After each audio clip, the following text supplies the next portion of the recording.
पूरा north east अपनी कुदरती खूबसूरती के लिए मशहूर है। झरने, वादियाँ और घने घने जंगल। लेकिन अगर मणिपुर की बात की जाए तो उसकी एक अपनी अलग पहचान है। मणिपुर को कल्चरल गोल्ड माइन भी कहा जाता है, और क्यों ना हो, 35 से ज्यादा रिकग्नाइज्ड ट्राइब्स मणिपुर में रहती हैं। आज़ादी की लड़ाई से लेकर सेकेंड वर्ल्ड वॉर तक मणिपुर का अपना एक अलग इतिहास है। मणिपुर को gateway of south east Asia भी कहा जाता है। तो आइए चलिए हमारे साथ मणिपुर के रोमांचक सफर पर।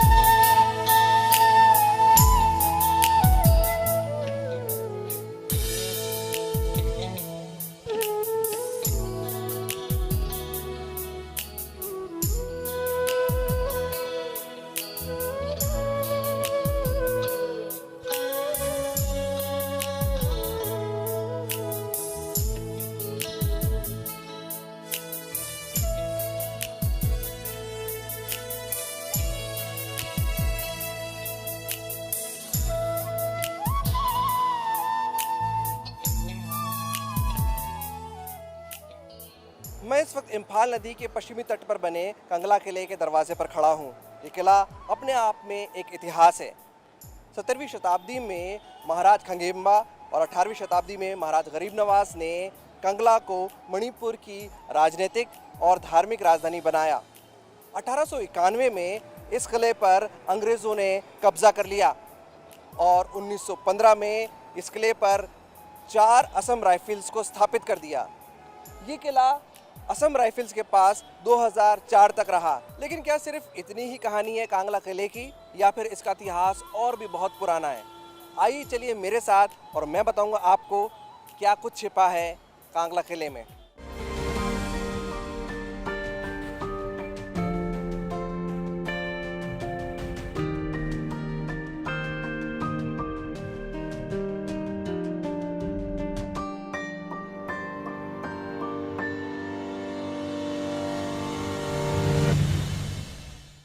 कंगला फोर्ट।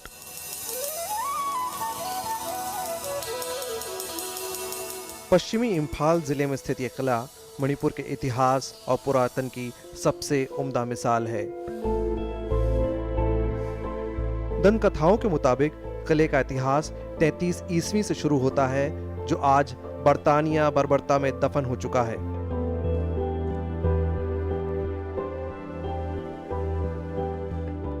कांगला जो है, ये इसका अटैचमेंट जो है ये मणिपुरी लोग का बचपन का है। मतलब ये फोर्ट ही नहीं है, only it is not a fort, it is also one religious place also. क्योंकि हम लोग ये मानते हैं कि कांगला से सब कुछ बनता है, कांगला से सब कुछ शुरू हुआ है। अपने जो भी मणिपुर का हो या संसार का जो है, तो बिलीफ है।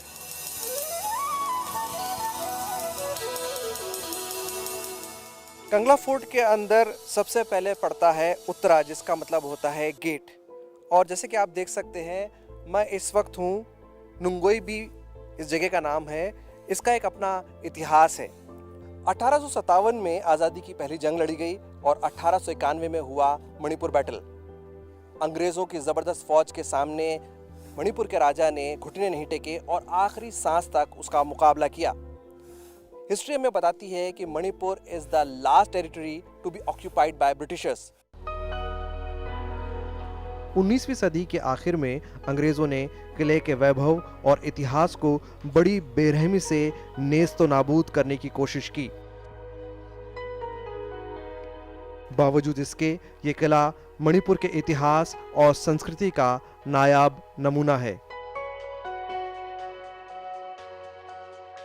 नोंगदारेल पाखनबा रियासत की शान और शौकत की गवाह रही ये शानदार इमारत आज सूनी और वीरान पड़ी है। किले में मौजूद गोविंदा जी मंदिर मणिपुर की उत्कृष्ट स्थापत्य कला का अनूठा उदाहरण है। वैष्णव संप्रदाय के अनुयायियों के लिए यह मंदिर प्रमुख आकर्षण है। कंगला फोर्ट के अंदर मैं इस वक्त खड़ा हूँ श्री गोविंद जी मंदिर के द्वार पर। दरअसल 15वीं शताब्दी आते आते मणिपुर के तत्कालीन राजाओं ने हिंदुइज्म को एक्सेप्ट करना शुरू किया और 18वीं शताब्दी के ख़त्म होने तक कंगला जो तत्कालीन मणिपुर था वो पूरी तरह से एक हिंदू किंगडम के तौर पे तब्दील हो गया।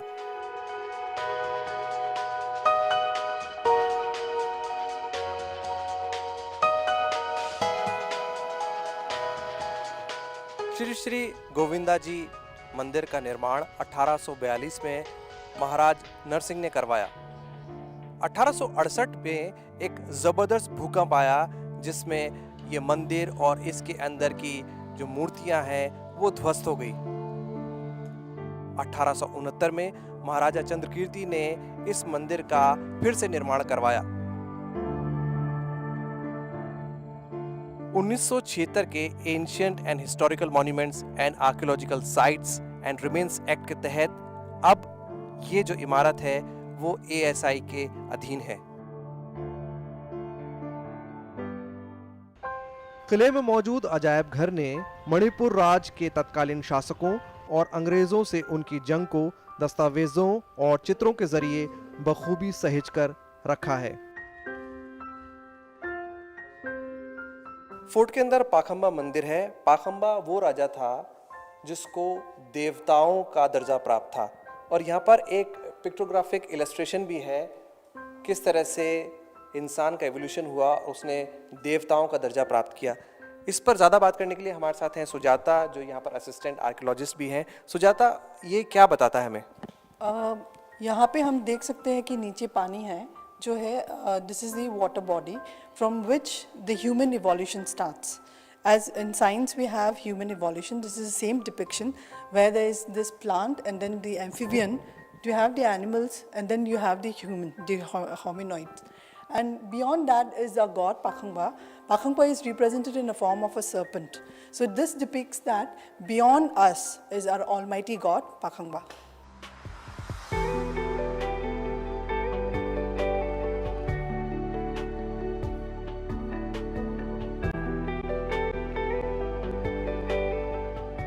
कंगला फोर्ट पर बरतानिया सरकार की हुकूमत की गवाह रही ये इमारत जो अब बंद पड़ी है, दरअसल फील्ड मार्शल स्लिम का कभी रेजिडेंस हुआ करता था। फील्ड मार्शल स्लिम द्वितीय विश्व युद्ध के दौरान अलाइड फोर्सेस के कमांडर थे। बाद में ये असम राइफल्स के पास गई और फिलहाल ये ऑफिसर्स क्लब का हिस्सा है। केंद्र सरकार की स्वदेश दर्शन योजना के तहत कंगला किले में लेजर शो के जरिए कंगला का गौरवशाली इतिहास जीवंत किया गया है, जिसे अपनी दमदार आवाज में पिरोया है कबीर बेदी ने। It is believed that a long time ago, much before I was born, the valley was all submerged underwater. But as time passed, the water gradually receded, until finally a patch of dry land emerged. That is how I was born. They called me Kangla, meaning dry land. From that day onwards, I became synonymous with my people's history. The evolution of this new social life is celebrated as Lai Harawa in its grandeur and rituals.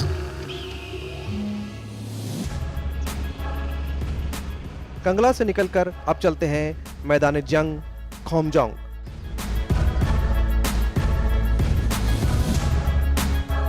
मोरी के रास्ते में आता है खोमजोम। खोमजोम का ये war memorial याद दिलाता है 1891 की उस जंग की जिसमें मणिपुर के लोगों ने अंतिम सांस तक मणिपुर की आज़ादी के लिए अपने प्राण न्यौछावर कर दिए। अंग्रेज फौज ने 3 तरफ से हमला किया, लेकिन मणिपुर की सेना ने भी डटकर मुकाबला किया। ये इमारत मणिपुर के पौरुष और मातृभूमि के प्रति सर्वोच्च बलिदान की कहानी सुनाता है।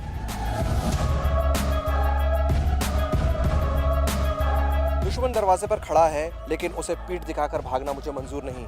मेरे प्यारे देशवासियों, मौत निश्चित है, लेकिन मैं आखिरी सांस तक लड़ता रहूंगा। ये आखिरी लफ्ज़ हैं पौनो ब्रिजबासी के, जो मणिपुर सेना के सेनापति थे। पौनो ब्रिजबासी के इस जज्बे को अंग्रेज अफसरों और फौज ने भी सलाम किया है और उनका सलाम यहाँ पर दर्ज है। बकौल अंग्रेज कप्तान कैप्टन रंडल, उन्होंने ऐसा जज्बा और इतनी वीरता पहले किसी लड़ाई में कहीं नहीं देखी।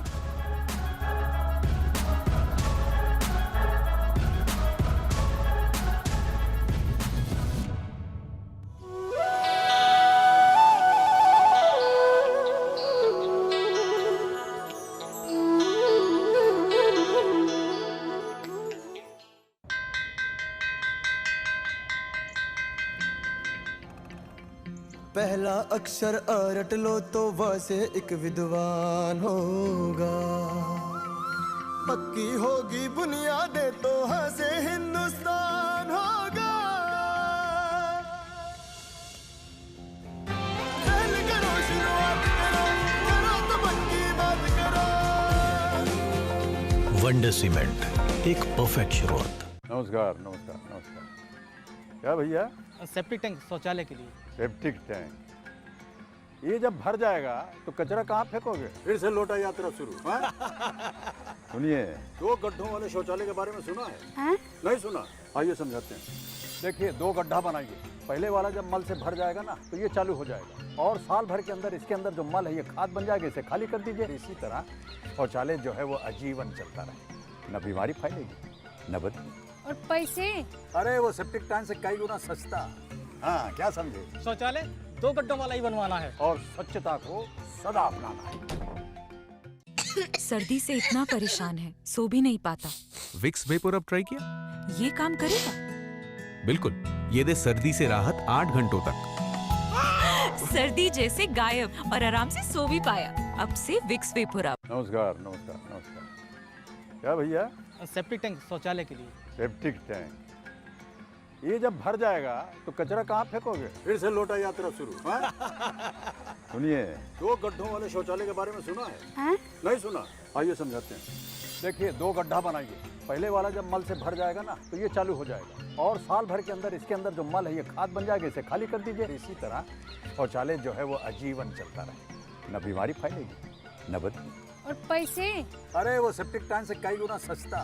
हाँ, क्या समझे? शौचालय 2 गड्ढों वाला ही बनवाना है और स्वच्छता को सदा अपनाना है। प्रफुल्ल को बिरयानी इतनी पसंद आई कि पैक करवा के ले गया। तुम्हें पार्टी ऑर्डर्स लेने चाहिए। तुम बेकरी खोलना, नहीं रेस्टोरेंट, और त्रिशाज नाम रखना। तुम तो ऐसे बोल रहे हो जैसे तुम ऋषि। मैं रहूं या नहीं, त्रिशाज तो खुलना चाहिए। मैनेजर बनोगे? प्लान्स बनाते रहो, जिंदगी सजाते रहो। LIC के एंडाउमेंट प्लान्स, सेविंग्स और सिक्योरिटी दोनों के बेनिफिट्स के साथ। LIC, जिंदगी के साथ भी, जिंदगी के बाद भी। नमस्कार नमस्कार नमस्कार। क्या भैया? सेप्टिक टैंक शौचालय के लिए। सेप्टिक टैंक, ये जब भर जाएगा तो कचरा कहाँ फेंकोगे? फिर से लोटा यात्रा शुरू। सुनिए, 2 गड्ढों वाले शौचालय के बारे में सुना है? नहीं सुना? आइए समझाते हैं। देखिए, 2 गड्ढा बनाइए। पहले वाला जब मल से भर जाएगा ना तो ये चालू हो जाएगा और साल भर के अंदर इसके अंदर जो मल है ये खाद बन जाएगा, इसे खाली कर दीजिए। इसी तरह शौचालय जो है वो आजीवन चलता रहे, न बीमारी फैलेगी न बदबू। और पैसे? अरे वो सेप्टिक टैंक से कई गुना सस्ता। हाँ, क्या समझे? शौचालय 2 गड्ढों वाला ही बनवाना है और स्वच्छता को सदा अपनाना है। 2 प्लेट मटर पनीर, 2 मलाई कोफ्ता और रोटी। मैं बिरयानी भी लूंगी। और मैं एक नूडल्स मंचूरियन। इतना काफी होगा ना हम तीनों के लिए? सर, हमारी 1 प्लेट की क्वांटिटी के हिसाब से 1 प्लेट सफिशिएंट रहेगी। कम पड़े तो आप फिर ऑर्डर कर सकते हैं। ठीक है, हम फिर मंगा लेंगे। हाँ, खाने की बर्बादी बचेगी और हमारे पैसे भी। बिल्कुल ठीक। होटल या रेस्टोरेंट जाएं तो खाने की मात्रा का भी हिसाब लगाएं, फिर उतना ही मंगाएं कि बेकार न जाए, खाने की बर्बादी बचाएं। इतने सारे फल फूल, वाह कमाल है भाई। सब शौचालय का आशीर्वाद है मिश्रा। शौचालय? शौचालय नहीं, शौचालय, वो भी 2 गड्ढों वाला। 7 साल पहले मैंने इनसे कह दिया था, शौचालय नहीं तो शादी नहीं। और मैंने क्या जवाब दिया था? 2 गड्ढों वाला नहीं तो शौचालय नहीं। 2 गड्ढे? क्यों? 1 गड्ढा 5 साल में भर जाएगा शौच करते करते। उसके बाद लिवर को ऐसा घुमाओ और दूसरा गड्ढा खोल दो। अरे दूसरी की क्या जरूरत है, इसी को साफ करवा दो ना। टट्टी तो है। ये टट्टी नहीं है, ये सोना है। अरे ये गड्ढा भरने के बाद अगर 1 साल बंद रहेगा तो यही छीछी सोना बन जाएगा। यानी सोन खाद। इसे हाथ से उठाओ और खेतों में मिलाओ और शौचालय का आशीर्वाद पाओ। अब तो मैं भी बनवाऊंगा 2 गड्ढों का शौचालय। और ये भाभी जी को दो। धरती का उपहार है मिश्रा। शौचालय हो तो 2 गड्ढों वाला।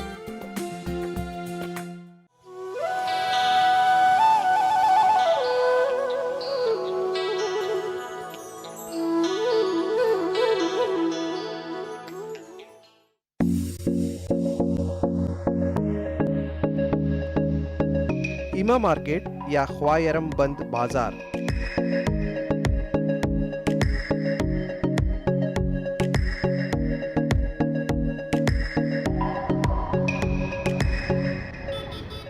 पश्चिमी इम्फाल ज़िले में सजा ये बाज़ार कंगला किले से काफ़ी नज़दीक है। एशिया में अपनी तरह के सबसे बड़े बाज़ार में शुमार इस मार्केट में करीब 3000 ईमा यानी माएँ रंग बिरंगी दुकानें लगाती हैं।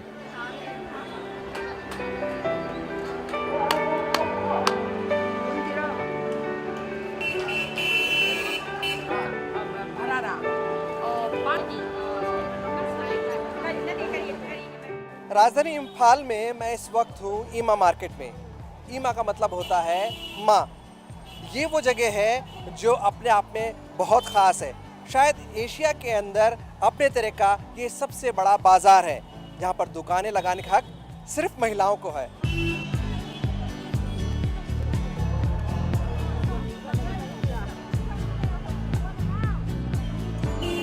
मेरे दाहिनी तरफ है फल, सब्जी और मछली का बाजार।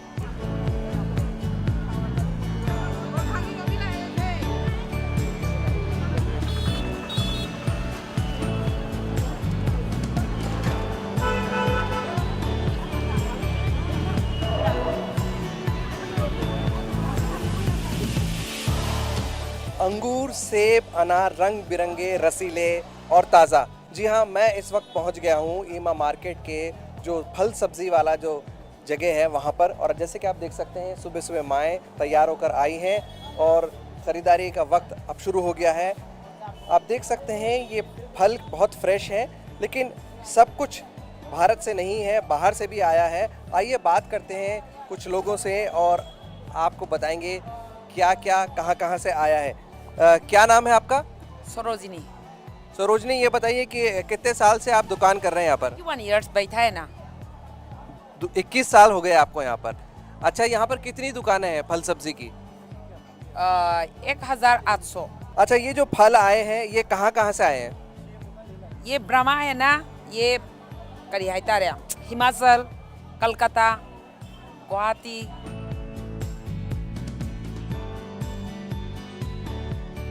They are like the superwomen. They are the breadwinner.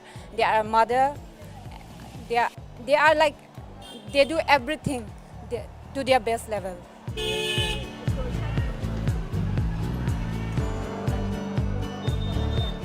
फल सब्जी के बाद अब हम चलते हैं कपड़ों की तरफ। आप देख सकते हैं मेरी बाईं तरफ वो जगह है जहाँ सिर्फ कपड़े मिलते हैं। इकोनॉमी में ये महिलाएं और ये बाजार अपनी अहम भूमिका रखता है। आइए चलेंगे अंदर और बात करेंगे कुछ महिलाओं से।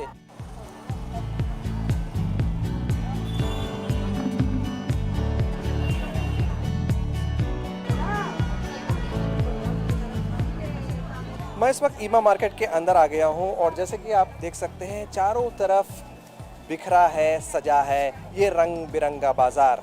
ये ट्रेडिशनल ड्रेस है जो मणिपुर की खासियत है। और मेरे साथ है मोनी। मोनी, आप कितने वक्त से इस दुकान पे बैठे? कितना हो गया, कितने साल हो गए? मेरा मम्मी ने पहले बैठा, मम्मी गुजरने के बाद मैंने अभी संभाल रहा है ये मार्केट। मतलब कि जनरेशन टू जनरेशन यहाँ पर चलता है। अच्छा, ये आप क्या बेच रहे हैं? बड़ा अट्रैक्टिव लग रहा है, क्या बोलते हैं इसको? इसको मणिपुर में हम लोग इसको फनेक बोल के बोलते हैं नाम। दिखाइए कैसा है ये फनेक और क्या है इसकी खासियत। आपको बताएंगे कि फनेक की खासियत क्या है। और ये बड़ा इंटरेस्टिंग है क्योंकि ये यहाँ के कल्चर का हिस्सा भी है, तो आपको बड़ा इंटरेस्टिंग लगे। ये है फनेक। फनेक को कैसे पहना जाता है वो थोड़ा सा आप हमें बताइए। फनेक को इसको यहाँ में फिर यहाँ में क्या बोलता है ज्वाइन करना पड़ता है। ज्वाइन करने के बाद जैसे कि आपने देखा मोनी हमें बता रही हैं कि फनेक को कैसे पहना जाता है। इसको रैप किया जाता है अपने चारों तरफ और ये ट्रेडिशनल ड्रेस है और ऐसे इसको पहना जाता है।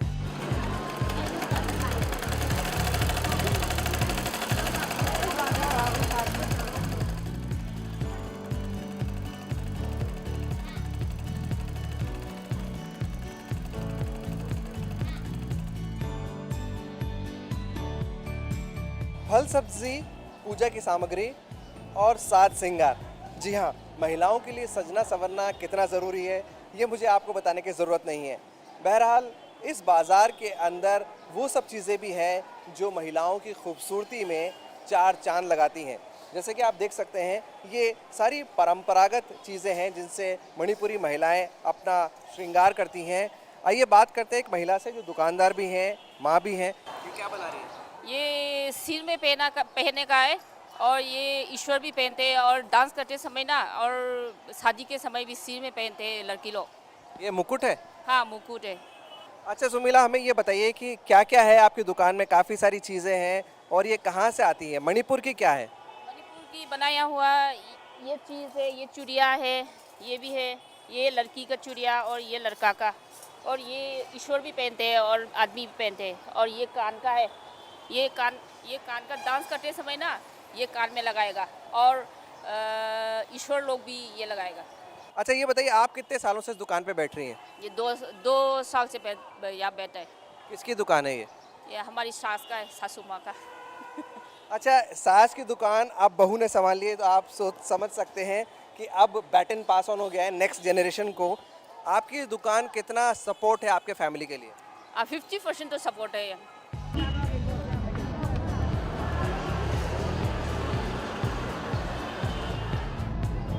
इस बाज़ार में तरह तरह की मछलियाँ भी बिकती हैं। मछली मणिपुर के खान पान का अहम हिस्सा है। फ्रेश या स्मोक्ड फिश, दोनों तरह की मछलियाँ आपके जायके को आजमाने के लिए यहाँ वहाँ मौजूद हैं।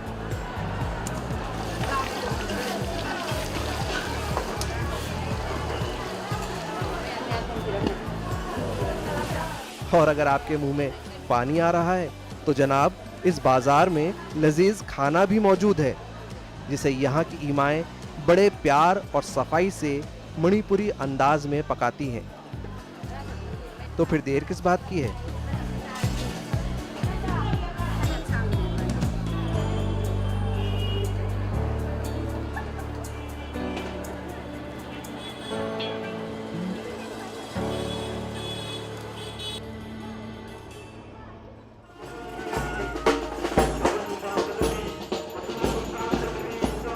सांसारिक संसार से निकलकर अब चलते हैं आत्मिक दुनिया की ओर।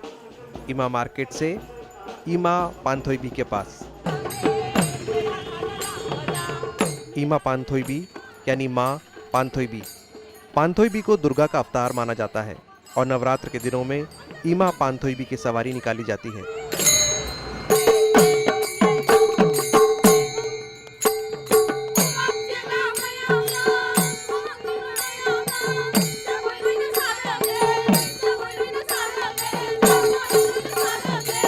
परंपरागत वेशभूषा में लोकवाद्यों पर नाचते गाते युवक युवतियां बड़ी श्रद्धा से 12 दिन तक ये सवारी निकालते हैं। इस एपिसोड में आपने देखा मणिपुर की ऐतिहासिक विरासत। दूसरे एपिसोड में आपको ले चलेंगे चौपर के रोमांचक सफर पर।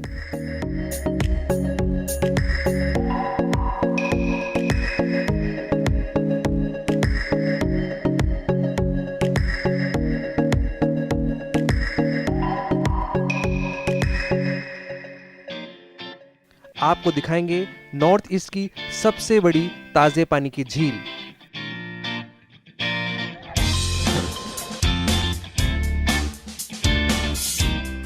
झील पर तैरता हुआ जंगल,